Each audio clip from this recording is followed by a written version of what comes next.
Magluluto ako ng tikoy or Chinese cake.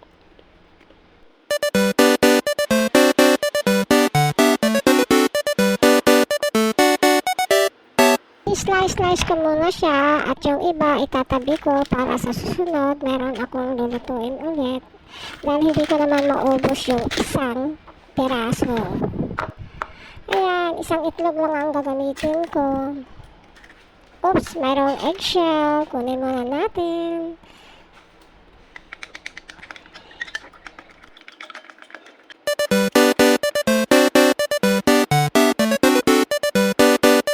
Halo-haloin na sa itlog. Tapos, umpisa na natin ang pagluluto. Oops, wala na pala kaming mantika.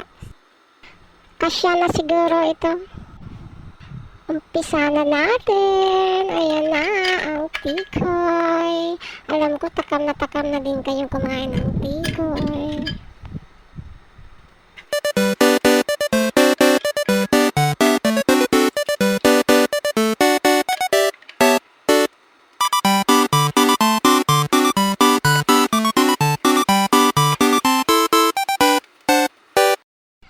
Ang bilis lang maluto. Luto na. Ito na yung tikoy ko. Kain na tayo, guys. Thank you for watching. Bye-bye.